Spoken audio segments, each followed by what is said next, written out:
दोस्तों नमस्कार, स्वागत है आप सभी को मेरे YouTube channel Avantika coaching classes पर। दोस्तों आपको पता है 10th मैथ्स का जो है पेपर आने वाला है ना। कल नहीं परसों पेपर है। तो दोस्तों ऑब्जेक्टिव के ऊपर मैंने एक लाइव क्लास रखी थी, बट टेक्निकल प्रॉब्लम की वजह से लाइव क्लास चल नहीं पाई। ठीक है, तो मैं उसके सब्स्टिट्यूट में ये वीडियो बना रहा हूँ। ठीक है, ऑब्जेक्टिव के ऊपर। ठीक है दोस्तों, तो चलिए बिना देर किए दोस्तों वीडियो शुरू करते हैं। और दोस्तों अगर अभी तक आपने हमारे चैनल को सब्सक्राइब नहीं किया तो सब्सक्राइब जरूर करें, और वीडियो अगर आपको अच्छा लगता है तो लाइक और शेयर जरूर करें दोस्तों। ठीक है, चलिए बढ़ते हैं वीडियो की तरफ। हाँ तो देखिए दोस्तों, सबसे पहले मैं जो चीज़ें आपको बताता जा रहा हूँ वो चीज़ें आप नोट करते जाएं। ठीक है, सबसे पहले आपको क्या करना है, देखिए 2.1 ये आपको रेडी करना है। इसमें ग्राफ दिए हुए हैं 6। ठीक है, इनमें से आपको एक ग्राफ डेफिनेटली पूछा ही जाएगा। ठीक है, आगे देखिए 6.1 देखिए आप, है ना। इसमें जो रिक्त स्थान दिए है दोस्तों आपको, है ना, यहाँ पे ये तो ग्राफ है। ठीक है, 6.1 में आपको फिलअप्स मिलेंगे। 6.1 में है ना, फिलअप्स फिलअप है। उनमें से एक फिलअप आपसे जरूर पूछा जाएगा दोस्तों। ये रिक्त स्थान आपका एक पक्का है कि आना ही आना है। ठीक है, एक नंबर में। और दोस्तों यहाँ पे आपको 6.1 में कुछ शायद एक लास्ट में, सबसे लास्ट में जो है दो क्वाड्रिलेटरल यानी चतुर्भुज मिलेंगे। वो समरूप है या नहीं ये बताना है, तो उसको भी दोस्तों आप जरूर कर ले, वो भी अधिकतर पूछा जाता है। ठीक है, इसके बाद आप आ जाइए 10.1। ठीक है, यहाँ पे भी दोस्तों आपको कुछ फिलअप्स दे रखे होंगे, है ना। ये भी आपसे ऑब्जेक्टिव में पूछे जाएंगे, कम से कम 1 से लेकर 2 नंबर तक के आपसे पूछे जाएंगे दोस्तों। ओके, तो मिनिमम अपन 1 नंबर लेके चलते हैं। ठीक है, इसके बाद आ जाइए आप 14.1, है ना, प्रोबेबिलिटी। इसमें से दोस्तों आपसे 1 नंबर का ऑब्जेक्टिव जरूर पूछा जाएगा। ठीक है, तो यहाँ पे मैंने आपको 1, 2, 3 और 4 नंबर टोटल कवर करके दे दिए। ठीक है दोस्तों, यहाँ से आपको 4 नंबर का ऑब्जेक्टिव, मिनिमम में 4 नंबर बोल रहा हूँ, मैक्सिमम 6 नंबर भी आ सकते हैं। ओके, आशा करता हूँ यहाँ तक आपको चीज़ें समझ में आई होगी।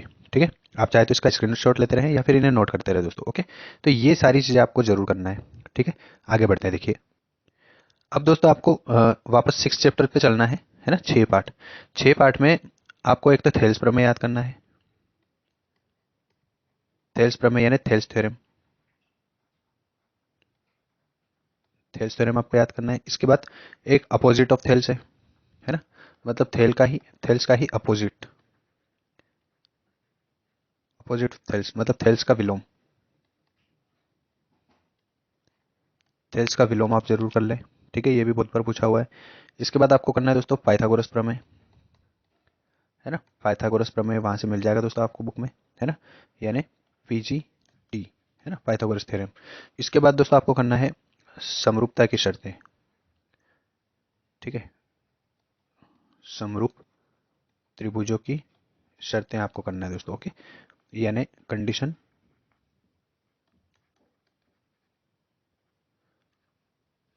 Of similar triangle, similar triangle ये आपको करना है दोस्तों। ओके, ये सारी चीजें मिलके आपकी लगभग 4 से 5 नंबर आपको कवर करके देगी दोस्तों, है ना। 4 से 5 नंबर की अपन मैक्सिमम बोल रहे हैं, लेकिन मिनिमम आपको 3 नंबर तो मान के ही चलना है। आप मिला लीजिएगा पेपर में। ठीक है, पेपर जब हो जाएगा दोस्तों, पेपर होने के बाद आप मिला के देखिएगा। बता रहा हूँ मैं, पेपर एक हाथ में लेके बैठिएगा और एक हाथ में वीडियो देखिएगा। ठीक है, तब आपको अंदाजा होगा कि जो इस वीडियो में आपको बताई गई है चीज़ें, वो ही आपको मिलेगी पेपर में। ठीक है दोस्तों, तो यहाँ से मैं 3 नंबर की बात कर रहा हूँ दोस्तों। ठीक है, 4 नंबर में पहले बता चुका हूँ, 3 नंबर ये मैं जोड़ रहा हूँ। ठीक है, कितने नंबर हो गए टोटल, 7 नंबर। ओके, चलिए आप चाहे तो स्क्रीनशॉट ले लें, आगे बढ़ते हैं। अब दोस्तों आते हैं 9 चैप्टर पे, है ना। 9 चैप्टर पे आते हैं दोस्तों। 9 चैप्टर से आपसे डेफिनेशन पूछी जाएगी, यानी परिभाषा पूछी जाएगी, है ना। परिभाषा पूछी जाएगी, काय की पूछी जाएगी, देखिए सबसे पहला है उन्नयन कोण, जिसको इंग्लिश में बोला जाता है एलिवेशन एंगल। एलिवेशन एंगल, इसकी डेफिनेशन आपको मिल जाएगी दोस्तों बुक में, है ना। एलिवेशन एंगल, फिर आएगा दोस्तों अवनमन कोण,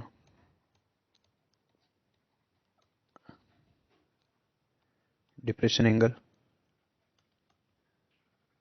डिप्रेशन एंगल या एंगल ऑफ डिप्रेशन, ये भी आएगा दोस्तों, है ना। इन दो में से एक पूछी जाती है। इसके बाद दोस्तों एक और है दृष्टि रेखा। दृष्टि रेखा के बारे में आपसे पूछा जा सकता है, इसको बोलते हैं दोस्तों आई साइट। ठीक है, तो इनमें से दोस्तों आपको, मैं वैसे तो 1 नंबर की बात कर रहा हूँ, लेकिन कम से कम 2 नंबर आपको यहाँ से पूछे जाएंगे। ठीक है, ठीक, तो यहाँ से 2 नंबर हम ले लेते हैं। तो 7 नंबर पहले हो रहे थे दोस्तों, 2 और ऐड कर लीजिए, आप टोटल कितने नंबर हो गए, 9 नंबर। ओके, स्क्रीनशॉट लेते रहे दोस्तों साथ साथ। चलिए आगे चलते हैं। अब आ जाइए दोस्तों चैप्टर 2 में। चैप्टर 2 में आ जाते हैं। एक ऑब्जेक्टिव तो मैं आपको बता चुका हूँ। यहाँ से एक सूत्र आपसे पूछा जाएगा दोस्तों, ठीक है। यहाँ पे सूत्र दो है। एक अल्फा प्लस बीटा की वैल्यू क्या होती है, इसी को दोस्तों सम ऑफ जीरोस भी कहते हैं, और इसी को हम हिंदी में शून्यकों का योगफल भी कहते हैं, है ना। तो किसी भी नाम से पूछा जा सकता है, या फिर ऐसे भी दे सकता है दोस्तों, अल्फा प्लस बीटा। तो इसकी वैल्यू होती है माइनस बी अपॉन ए, याद रखिएगा। और अल्फा इंटू बीटा जो होता है उसकी वैल्यू क्या होती है दोस्तों, सी अपॉन ए। ओके, क्वेश्चन को ध्यान से पढ़िए दोस्तों। चैप्टर सेकंड से जो क्वेश्चन आएंगे उनको बहुत ध्यान से पढ़ना है आपको, ठीक है। उसके बाद ही इसका जवाब देना है। ओके, तो एक और ऑब्जेक्टिव आपका यहाँ से बनेगा, ठीक है। कितना हो गया दोस्तों, ये हो गया हमारा 9 नंबर हो रहे थे, एक नंबर इसका 10, ठीक है। चलिए अब आते हैं हम चैप्टर 3 पे, है ना। चैप्टर 3 में हम देखेंगे, आपसे 3 नंबर की पूछी जाएगी दोस्तों।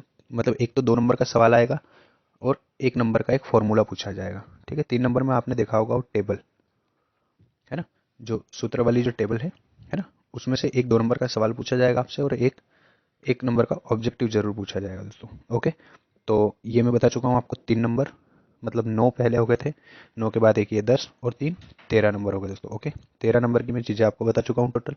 चलिए आगे बढ़ते हैं। आगे दोस्तों आते हैं हम चैप्टर 4 पे, है ना। चैप्टर 4 में देखिए सबसे इंपॉर्टेंट चीज़ जो है, चलिए चैप्टर 4 में जो सबसे इंपॉर्टेंट चीज़ है, अ, इसको बताने से पहले मैं एक और चीज़ आपको बता देता हूँ। चैप्टर चैप्टर 2 में, है ना, चैप्टर 2 में ही ग्राफ है दोस्तों, है ना, क्वाड्रेंट वाला। नहीं, ये शायद आई थिंक कौन से चैप्टर में है, थर्ड चैप्टर में आई थिंक, नहीं ये तो 7वें चैप्टर में। ओके ओके ओके ओके, तो चैप्टर 4 पे चलते हैं हम, है ना। चैप्टर 4 में दोस्तों याद रखिएगा, श्रीधराचार्य, नाम याद रखिएगा। श्रीधराचार्य ने एक फॉर्मूला दिया था, है ना। फॉर्मूला क्या था, minus b plus minus under root b square minus 4ac upon 2a। ये फॉर्मूला दिया था, है ना। और इस फॉर्मूले को अभी किस नाम से जाना जाता है दोस्तों, द्विघात सूत्र के नाम से, द्विघाती सूत्र, यानी क्वाड्रेटिक फॉर्मूला, क्वाड्रेटिक फॉर्मूले के नाम से, ठीक है दोस्तों।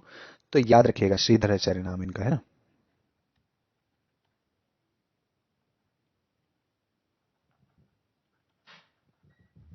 श्रीधराचार्य। तो दोस्तों यहाँ पे ध्यान रखिएगा, ये चीजें घुमा फिरा के जरूर पूछेगा, ठीक है।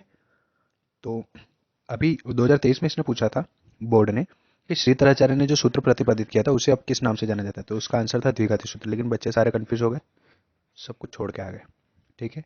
तो ये कौन सा सूत्र दिया था वो भी पूछ सकता है, सूत्र क्या था वो भी पूछ सकता है, और किसने दिया था ये भी पूछ सकता है, ठीक है। तो यहाँ पे कंफ्यूज नहीं होना दोस्तों, यहाँ से 1 नंबर का ऑब्जेक्टिव आपका डेफिनेटली बनेगा ही बनेगा। टोटल कितने हो गए दोस्तों, 13 के बाद एक और जोड़ लीजिए आप, 14 नंबर हो गए, ठीक। चैप्टर 4 से और भी चीजें आएंगी, वो मैं आपको बता देता हूँ। चैप्टर 4 से ही आप एक चीज और नोट कर लीजिए, द्विघात समीकरण। द्विघात समीकरण के बारे में आपको ये पता होना चाहिए, इसे क्वाड्रेटिक इक्वेशन कहते हैं। स्पेलिंग थोड़ा दोस्तों मिस्टेक होगी, आप माइंड मत कीजिएगा। क्वाड्रेटिक इक्वेशन जो है, इसका आइडल फॉर्म पूछा जाता है, आइडल क्वाड्रेटिक इक्वेशन, यानी इसका सूत्र पूछा जाता है दोस्तों, ठीक है। तो इसका सूत्र होता है standard form, a x square plus b x plus c equal to 0। ये जरूर आप याद रखिएगा दोस्तों, ठीक है। पिछले साल भी पूछा गया था, 4 ऑप्शन दिए गए थे, एक में बराबर करके 0 दिया था और एक में बराबर करके 0 नहीं दिया था, और बच्चे कंफ्यूज हो गए, और जहाँ पे बराबर करके 0 नहीं दिया था उसको राइट करके आ गए, जबकि राइट हमारा ये आंसर था। ओके दोस्तों, तो 1 नंबर आपका यहाँ से बनेगा। कितने हो गए दोस्तों, 15 नंबर। ओके, तो 15 नंबर आप यहाँ तक लेके चलिए, ठीक। इसके बाद दोस्तों और आगे मैं बता देता हूँ इसमें और क्या चीज़ें आपसे पूछ सकता है। देखिए जो चीज़ें मुझे याद आती जा रही है मैं वो बताता जा रहा हूँ आपको, ठीक है। एक और चीज़ चैप्टर 3 से ये पूछ सकता है, चैप्टर 3 क्या, अपना लीनियर इक्वेशन, लीनियर इक्वेशन है ना। तो लीनियर इक्वेशन का फॉर्मूला भी दोस्तों वो पूछ सकता है, मतलब रेखिक समीकरण, रेखिक समीकरण, है ना। टू वेरिएबल वाली रेखिक समीकरण पूछ सकता है, मतलब 2 चर वाला रेखिक समीकरण, ठीक है। तो इसका फॉर्मूला क्या होता है दोस्तों, इसका भी फॉर्मूला मैं बता देता हूँ, देखिए मेरे मुझे याद आ गया है। A X plus B Y plus C बराबर 0। ये फॉर्मूला भी दोस्तों याद रखिएगा, बोर्ड में पूछा हुआ फॉर्मूला है। ओके, ये रेखिक समीकरण का फॉर्मूला है दोस्तों, ठीक है। ध्यान रखिएगा। इसके बाद हम और आगे चलते हैं दोस्तों।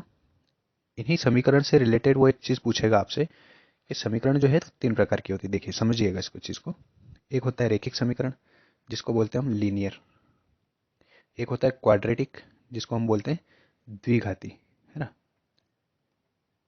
द्विघात समीकरण, इसको बोलते हैं हम क्वाड्रेटिक। एक होता है दोस्तों त्रिघाती, त्रिघाती को हम बोलते हैं क्यूबिक। ठीक है, क्यूबिक पॉलिनोमियल। तो दोस्तों इनमें ध्यान रखिएगा, ये पूछेगा नंबर ऑफ जीरोस क्या होते हैं। क्या पूछेगा? नंबर ऑफ जीरोस मतलब शून्यक।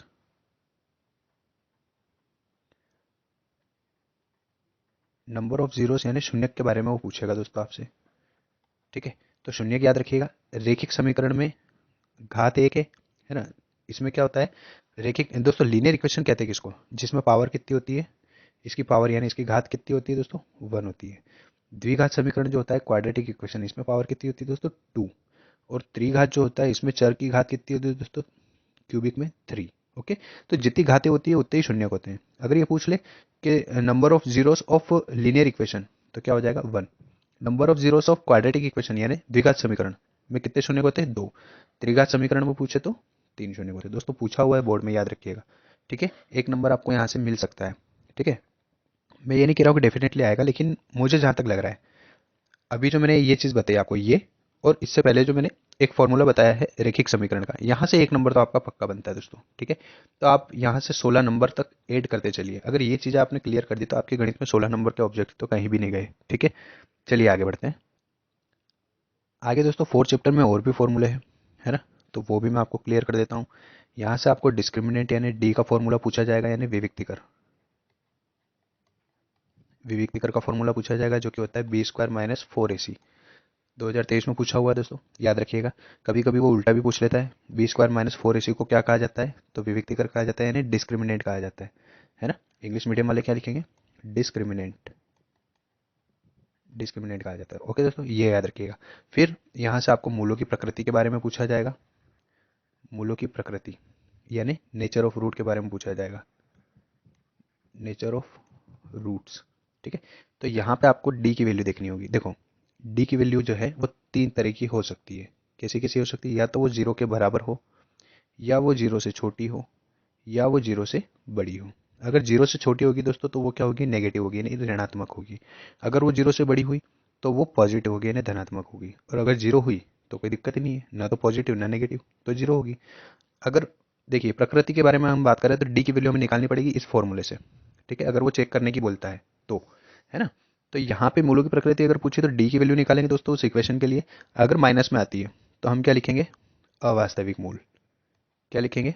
अवास्तविक मूल, यानी नॉट रियल, नॉट रियल लिखेंगे। ठीक है, आया समझ में? अगर डी की वैल्यू जीरो आती है तो हम लिखेंगे वास्तविक और बराबर मूल होंगे। वास्तविक और बराबर होंगे मूल। ठीक है, कैसे होंगे? वास्तविक और बराबर।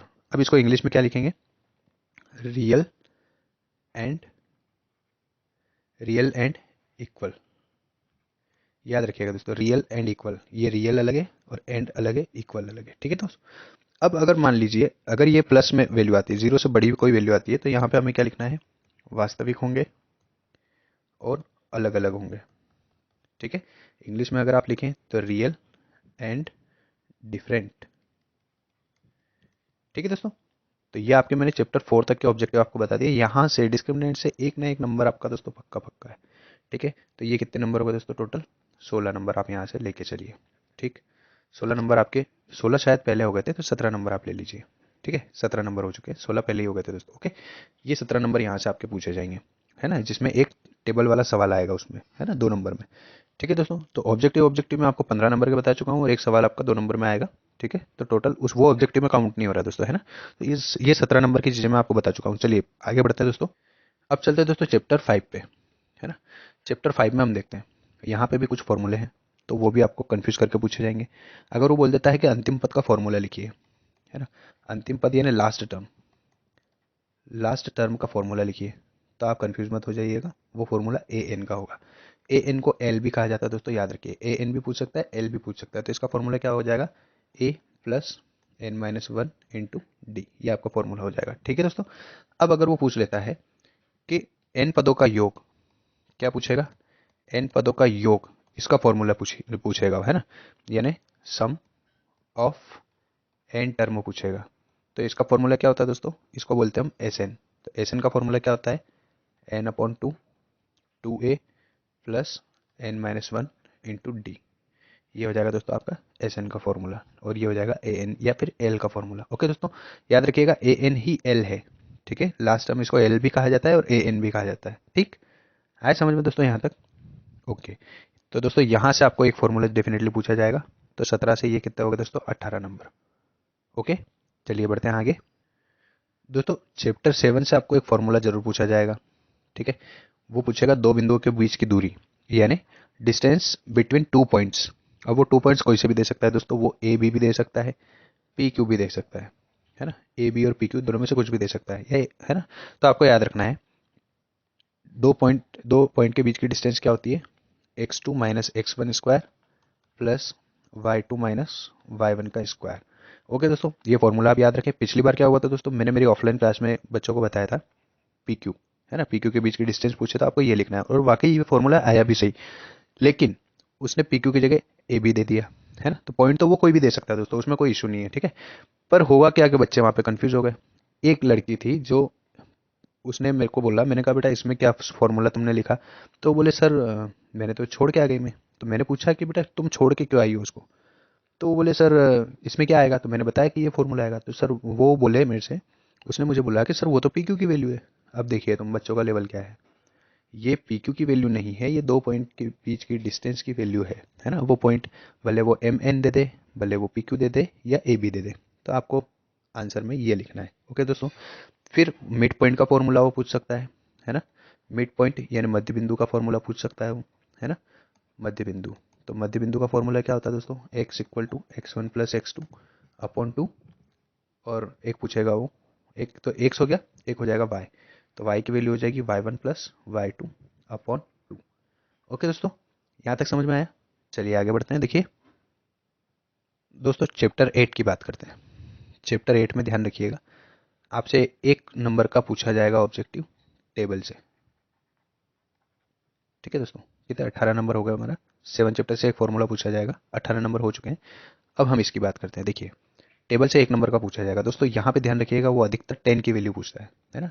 तो 10 30 की वैल्यू आप याद कर लें, 10 45 की वैल्यू याद रख लें, और 10 60 की वैल्यू याद रखें, ठीक है दोस्तों। तो 10 30 की वैल्यू होती है 1/√3, 1/√3। ओके दोस्तों, 10 45 की वैल्यू होती है 1, और 10 60 की वैल्यू होती है दोस्तों √3।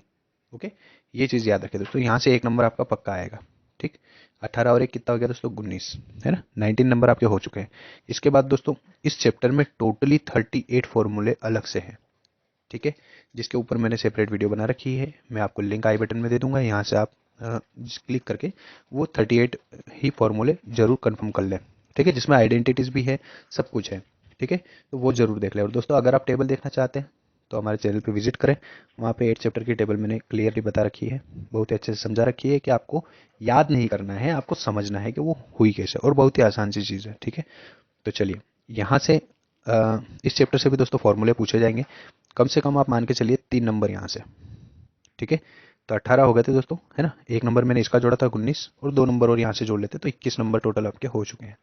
यहाँ तक जो जो चीज़ें दोस्तों मैंने बताई है, मैं केवल उनकी बात कर रहा हूँ, इसके अलावा नहीं, है ना। यहाँ से ध्यान रखिएगा, मैं जिस वीडियो की बात कर रहा हूँ यहाँ से आपको 2 नंबर के फॉर्मूले पूछे जाएंगे, ठीक है। अब वो फॉर्मूले कोई से भी हो सकते हैं, 2 से ज़्यादा भी हो सकते हैं, लेकिन मैं मिनिमम बता रहा हूँ दोस्तों, ठीक है, मैचअप में आपसे पूछे जा सकते हैं, ठीक। तो ये आपको कवर करना है, ठीक, 21। ओके, इसके आगे बढ़ते हैं दोस्तों। 9 चैप्टर से तो मैं बता चुका हूँ आपको, डेफिनेशंस पूछी जाएगी, है ना। 10 चैप्टर में भी मैं बता चुका हूँ आपको, ऑब्जेक्टिव्स हैं उसमें भी, है ना। लेकिन 10 चैप्टर में दोस्तों याद रखिएगा, चैप्टर 10 में जो है पीजीटीए है ना, यानी पाइथागोरस थ्योरम है, ठीक है। तो पाइथागोरस थ्योरम का स्टेटमेंट अलग है, ध्यान रखिएगा। स्टेटमेंट अगर पूछा जाता है तो आपको पूरी डेफिनेशन लिखनी पड़ेगी, ठीक है।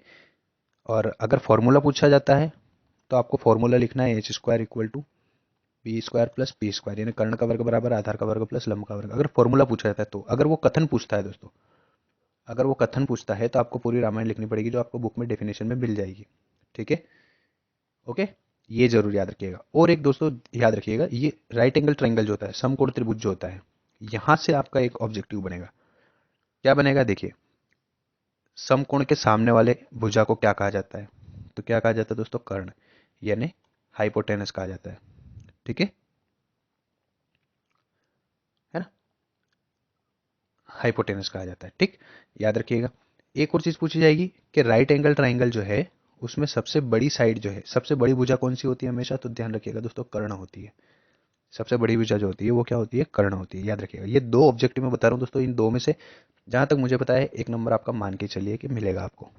ठीक है, तो दोस्तों 21 नंबर शायद हो चुके थे, ये एक नंबर और आप ऐड कर लीजिए, ये हो गए आपके 22 नंबर। ओके दोस्तों, और आगे चलते हैं। चैप्टर 11 की बात करते हैं अब, है ना? पुरानी बुक में चैप्टर 11 कट चुका है, नई बुक की मैं बात कर रहा हूँ। नई बुक में चैप्टर 11 है। इसमें दोस्तों याद रखिएगा, एरिया ऑफ सर्कल, यानी अ, वृत्त का क्षेत्रफल, वृत्त का वृत्त का क्षेत्रफल याद रखिएगा, है ना? बहुत छोटी सी चीज़ है लेकिन पूछी जाती है बोर्ड में। ठीक है, क्या होता है? पाई आर स्क्वायर। फिर लेंथ ऑफ आर्क पूछा जाता है दोस्तों, लेंथ ऑफ आर्क यानी चाप की लंबाई आपसे पूछी जाएगी। तो चाप की लंबाई का फॉर्मूला क्या है दोस्तों? 2 पाई आर। वैसे मैं फॉर्मूले के ऊपर एक पूरा डेडिकेटेड वीडियो बना चुका हूँ दोस्तों, जिसमें पूरी मैथ्स के फॉर्मूले मैंने बता रखे हैं, डिफाइन कर रखे हैं। ठीक है, तो आपको वो वीडियो जरूर देख लेना है। ठीक है, ऐसा नहीं कि इसी में से सारे मैं फॉर्मूले बता रहा हूँ, वो नहीं है, इसके अलावा भी चीज़ें आ सकती है ना, मैं क्लियरली बोल रहा हूँ। दोस्तों अगर वीडियो आपको पसंद आ रहा है तो लाइक और शेयर जरूर करें, और अभी तक अगर आपने हमारे चैनल को सब्सक्राइब नहीं किया है तो सब्सक्राइब जरूर कर ले और बेल आइकन को प्रेस कर ले। ठीक है दोस्तों, ताकि जैसे मैं कोई एजुकेशनल वीडियो डालूंगा तो वो सबसे पहले आप तक पहुंचेगी, है ना? और अभी तो 4 सब्जेक्ट और बाकी है, तो काफ़ी संघर्ष होने वाला है।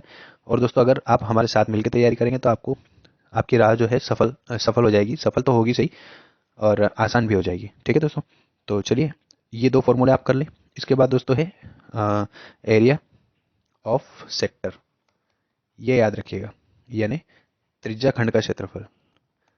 त्रिज्या खंड का क्षेत्रफल दोस्तों, यहाँ से एक फॉर्मूला तो है ही है ये, यहाँ से एक सवाल भी आपको पूछा जाएगा, याद रखिएगा, है ना? मैं जो बातें बोल रहा हूँ दोस्तों उनको लिख लीजिएगा, है ना? पत्थर की लकीर है जो मैं बोल रहा हूँ। ठीक है, आएगी, क्योंकि मुझे बोर्ड क्लास पढ़ाने का दोस्तों 10 साल का अनुभव है। ठीक है, 10 साल का अनुभव है दोस्तों, 10 साल से मैं 10वीं की गणित से खेल रहा हूँ। ठीक है, तो आप समझ सकते हैं। चलिए आगे बढ़ते हैं। एक और दोस्तों इसमें फॉर्मूला है चाप की लंबाई, है ना, यानी लेंथ ऑफ आर्क, वो भी आप कर लीजिएगा। ठीक है, तो ये 4 फॉर्मूले यहाँ से है दोस्तों, यहाँ से आप एक नंबर मान के चलिए। ठीक, कितने नंबर हो गए थे दोस्तों हमारे? शायद 22 हो गए थे, आई थिंक 22 हो गए थे, है ना? तो एक नंबर और आप ऐड कर लीजिएगा, ये हो गए आपके 22 नंबर, नहीं 23। 22 हो गए थे, ये 23 हो गए। ओके दोस्तों, ये 23 नंबर हो चुके हैं आपके ऑब्जेक्टिव के। आगे बढ़ते हैं। इसी चैप्टर में दोस्तों, इसी चैप्टर में एक फॉर्मूला और भी है, समबाहु त्रिभुज, समबाहु त्रिभुज का क्षेत्रफल का फॉर्मूला है ना, यानी area of equilateral triangle. Equilateral triangle ये होता है दोस्तों √3/4 ए स्क्वायर, याद रखिएगा दोस्तों। ठीक है, एक और होता है एरिया ऑफ ट्राइंगल, है ना, यानी त्रिभुज का क्षेत्रफल। त्रिभुज का क्षेत्रफल होता है दोस्तों, ये होता है 1/2 बेस इंटू हाइट, यानी हिंदी में अगर आप लिखें तो 1/2 आधार गुणित ऊंचाई, ये आपका फॉर्मूला हो जाएगा दोस्तों। ओके, तो ये फॉर्मूले भी दोस्तों इंपॉर्टेंट है, याद रखिएगा आप। ठीक है, चैप्टर 11 तक मैं 22 नंबर के आपको बता चुका हूँ। ठीक है, सॉरी 23 नंबर के, है ना, 23 नंबर हो चुके थे। 23 नंबर के ऑब्जेक्टिव दोस्तों मैं आपको यहाँ तक बता चुका हूँ। आगे बढ़ते देखिए, अगला है दोस्तों आपका सरफेस एरिया वाला चैप्टर है, यानी पृष्ठीय क्षेत्रफल वाला। ठीक है, जिसमें वो शंकु वगैरह सब कुछ चीज़ें हैं, वही वाला चैप्टर है दोस्तों ये। ओके, तो यहाँ से आपको कम से कम दोस्तों 3 नंबर के सूत्र आपसे पूछे जाएंगे। ओके, अब वो बेलन भी हो सकता है, यानी सिलेंडर, वो शंकु भी हो सकता है, यानी कोण, और वो घन भी हो सकता है, यानी क्यूब, वो घनाभ भी हो सकता है, यानी क्यूबॉइड, क्यूबॉइड, वो गोला भी हो सकता है, यानी स्फेयर, वो अर्धगोला भी हो सकता है, यानी हेमीस्फेयर, है ना? और क्या हो सकता है? बेलन हो गया, शंकु हो गया, घन हो गया, घनाभ हो गया, और गोला हो गया, अर्धगोला हो गया। ठीक है दोस्तों, है ना? तो ये चीज़ें आपसे पूछी जा सकती है 3 नंबर में। ठीक, 23 और 3 कितने हो गए दोस्तों? 26। ओके, 26 चीज़ें मैं आपको बता चुका हूँ। ठीक है, आगे देखते हैं। अगला दोस्तों 13वां चैप्टर शायद आपका है सांख्यिकी यानी स्टेटिस्टिक्स, है ना, जिसमें आपके 3 चीजें हैं, मीन, मीडियन और मोड। मीन को बोलते हैं माध्य, मोड को बोलते हैं बहुलक और मीडियन को बोलते हैं माध्यिका। ठीक है दोस्तों, यहाँ से आपका एक ना एक फॉर्मूला कंप्लीटली बनेगा। ठीक है, डेफिनेटली बनेगा ही बनेगा। और जहाँ तक मुझे पता है मीडियन या मोड में से कोई एक फॉर्मूला आपसे पूछा जाएगा दोस्तों। ओके, तो इसको अच्छे से आप कवर कर लें। ठीक है, जो चीज़ मैं बता रहा हूँ दोस्तों इसको हल्के में मत लें, है ना। ठीक है, ठीक है दोस्तों, तो ये 2 फॉर्मूले जो है ये तो आपको करना ही है, याद रखिएगा। इनके अलावा दोस्तों आपको एक फॉर्मूला और करना है जो कि मोस्ट इंपॉर्टेंट है, कंपटीशन एग्जाम में भी पूछा जाता है वैसे। 3 माध्यक बराबर बहुलक प्लस 2 माध्य। ठीक है, ये फॉर्मूला भी आपको रेडी करना है, ये भी पूछा हुआ है दोस्तों बोर्ड में, याद रखिएगा। यानी 3 median equal to mode plus 2 mean. Okay दोस्तों, ये फॉर्मूला भी इंपॉर्टेंट है, याद रखिएगा। इसके अलावा दोस्तों एक और चीज़ 2023 में पूछी गई थी, वर्ग चिन्ह। 2023 में आप देख सकते हैं पुराना पेपर उठा के। ठीक है, वर्ग चिन्ह, वर्ग चिन्ह आपको पता होना चाहिए, है ना। इसको बोलते हैं इंग्लिश में क्या बोलेंगे इसको, क्लास लेंथ या साइन शायद बोलेंगे। ठीक है, तो इसका फॉर्मूला होता है दोस्तों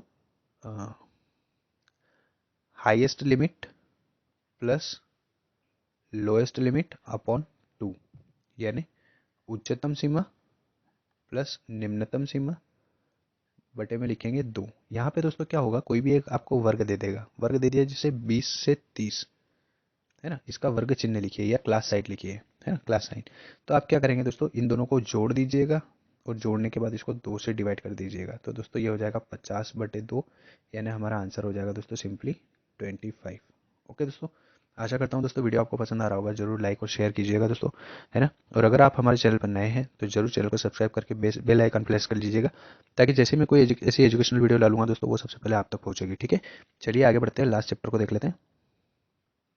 ये है दोस्तों हमारा चैप्टर 14, है ना। यहाँ से मैं बता ही चुका हूँ 14.1 एक ना एक ऑब्जेक्टिव आपका डेफिनेटली बैठेगा। और दोस्तों याद रखिएगा 2-2 नंबर के 2 सवाल यहाँ से पूछे जाएंगे आपसे।